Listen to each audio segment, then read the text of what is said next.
Student loan لینا یعنی students جو ہے اپنی تعلیمات کو جاری رکھنے کے لیے جو ہے وہ کیا بینک سے لون لے سکتے ہیں، یعنی اس کے بارے میں کوئی وضاحت کرنے پوچھا گیا ہے، تو اس کا جواب یہ ہے کہ جہاں تک تحقیق اور ریسرچ کی بات ہے کہ یہ براہ راست بینکوں سے منی لیکویڈیٹی پیسے لینا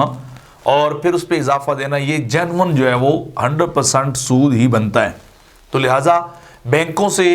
یہ اسٹوڈنٹ لون لینا دینا اور پھر ریٹرن کرنا معاملات جو ہیں یہ کسی صورت بھی کسی اسٹوڈنٹ کے لیے یا کسی بڑے آدمی کے لیے یہ جائز اور درست نہیں ہے،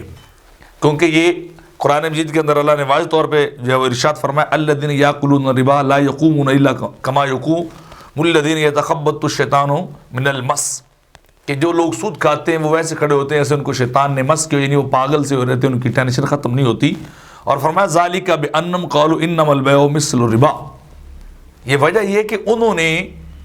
کہا کہ یہ سود لینا دینا اور یہ خرید و فروخت ٹریڈنگ بزنس کرنا یہ دونوں ایک جیسی ہیں، یہ دونوں مطلب ایک چیز ہے، سود لے لیں یا تجارت کر لیں، مطلب انہوں نے یہ امتیاز جو اللہ نے قرآن مجید کے اندر بھی ارشاد فرمایا ہے کہ اللہ نے سود کو تم پر حرام کر دیا۔ یہ اللہ فرماتا ہے یمحق الربا ویربی الصدقات واللہ لا یحب کل کفار اثیم، اللہ سود کو مٹاتا ہے اور صدقات کو بڑھاتا ہے اور اللہ گناہ گاروں کو ہے جو پسند نہیں کرتا۔ اور پھر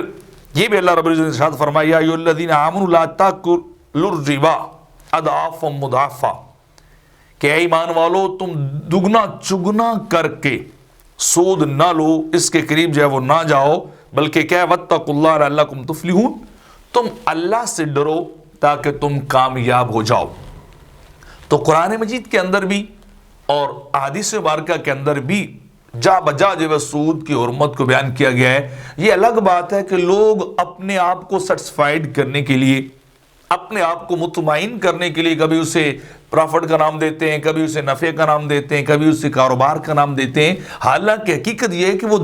ان کا دل بھی جانتا ہے اور وہ خود بھی جانتے ہیں کہ یہ ہے تو جینون سود ہی جو لے دے رہے ہیں، تو لہٰذا ایسا کوئی ہیلا بہانا جو سرے سے جائز ہی نہیں ہے اسے اختیار نہیں کرنا چاہیے، بلکہ اللہ رب العزت پہ توکل اور یقین کرنا چاہیے اور محنت کر کے اپنی کمائی جو ہے وہ حاصل کرنی چاہیے، روپے پیسہ کمانا چاہیے۔ تو لہٰذا کسی صورت بھی جو ہے وہ جائز نہیں ہے کہ آدمی جو ہے وہ سود اسٹوڈنٹ لون کے نام پہ لے یا باقی چیزوں کے نام پہ لے، بلکہ ان چیزوں سے انسان بچے تاکہ اللہ کی رحمت اس کو حاصل ہوں۔